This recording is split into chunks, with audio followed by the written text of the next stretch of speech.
A special thank you to each of our subscribers who make this channel possible. Here's today's story.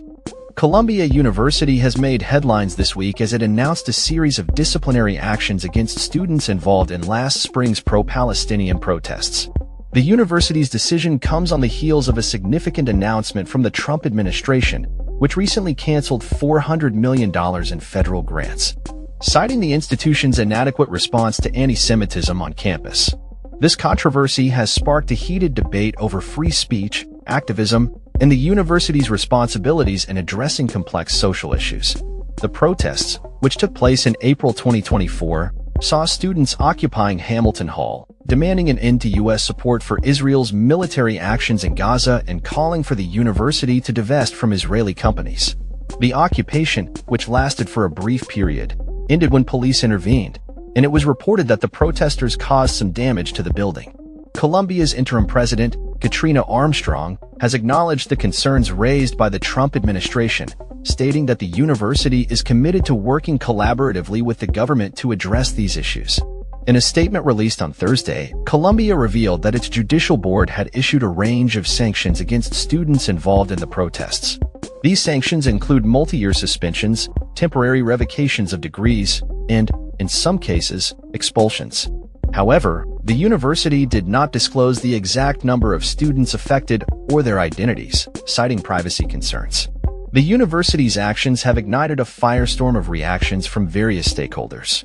Supporters of the protests argue that the university's response is an infringement on students' rights to free speech and peaceful assembly. They contend that the students were merely exercising their constitutional rights to protest against what they perceive as injustices in the Middle East.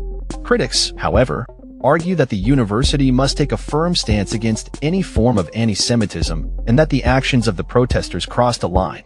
This situation is further complicated by the recent arrest of Mahmoud Khalil, a former Columbia student who has been taken into custody by U.S. immigration authorities due to his involvement in pro-Palestinian activism. Khalil, who is a permanent resident and married to a U.S. citizen, was arrested at the request of the U.S. Department of State.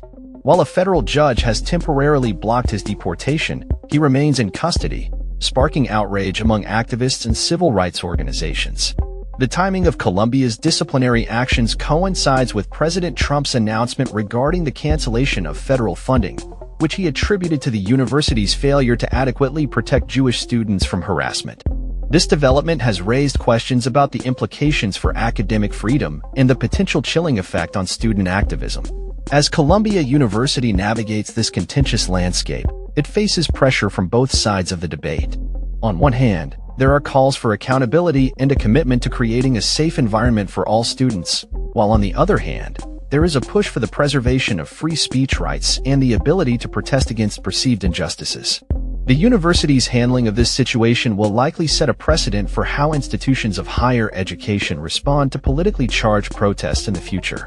As the discourse surrounding free speech, anti-Semitism, and activism continues to evolve, Columbia finds itself at the center of a national conversation that reflects broader societal tensions.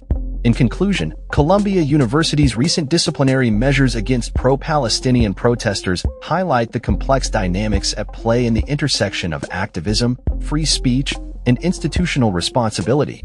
As the university seeks to balance these competing interests, the outcome of this situation will undoubtedly have lasting implications for students and academic institutions across the country.